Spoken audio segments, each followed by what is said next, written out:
Anton Pavlović Čehov, mudre izreke i citati. Čast se ne može oduzeti, ona se može samo izgubiti. Dobar čovjek se zastidi i pred psom. Zdrav čovjek ima 100 želja, bolestan samo jednu. Ne možete tražiti od blata da ono ne bude blato. Ako želiš imati malo vremena, ništa ne radi. Kad ne znaju koju će etiketu zalijepiti, kažu, to je čudan čovjek. Život je zapravo veoma jednostavna stvar i čovjek treba da uloži puno napora da ga pokvari. Da osjećate sreću bez prestanka, čak i u trenucima tuge i žalosti, treba umjeti biti zadovoljni sadašnjošću i uživati u saznanju da može biti i gore. Spoznaj samog sebe je dobar i koristan savjet. Šteta je samo što nitko ne precizira kako se primjenjuje.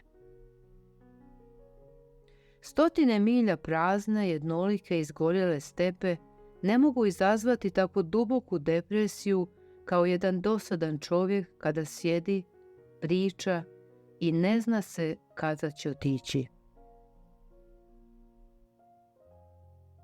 Ako ne znaš šta osjećaš prema čovjeku, zatvori oči i zamisli da ga nema. Nigdje. Nema ga i neće ga ni biti. Onda će vam sve biti jasno. Stvar nije u pesimizmu i optimizmu, već u činjenici da 99 pojava nemaju mozak. Dobro obrazovanje nije u tome da ne prospeš sos na stolnjak, nego u tome da ne primijetiš ako to uradi netko drugi. Besposlen život ne može biti častan. Nema niti može biti pravednog bogatstva.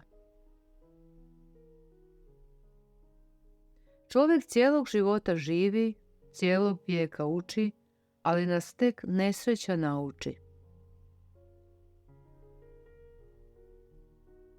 Ljubav daje krila, ali ih i potkresuje. Čovjek samo srcem dobro vidi, suština je očima nevidljiva. Ono što je bitno, ne vidi se. Ne postoji nikakva naša druga polovina. Jednostavno, postoje vremenski periodi u kojima nam je sa nekim dobro. Čovjek je ono u šta vjeruje.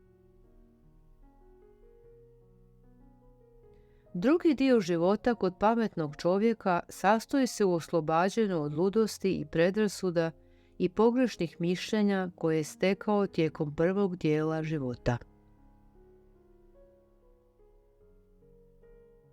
Čovjek treba da se osjeća iznad lavova tigrova zvijezda, da je iznad svega u prirodi, čak i iznad onoga što je pojmljivo i izgleda čudnovato, u protivnom on nije čovjek, već miš koji se svega plaši.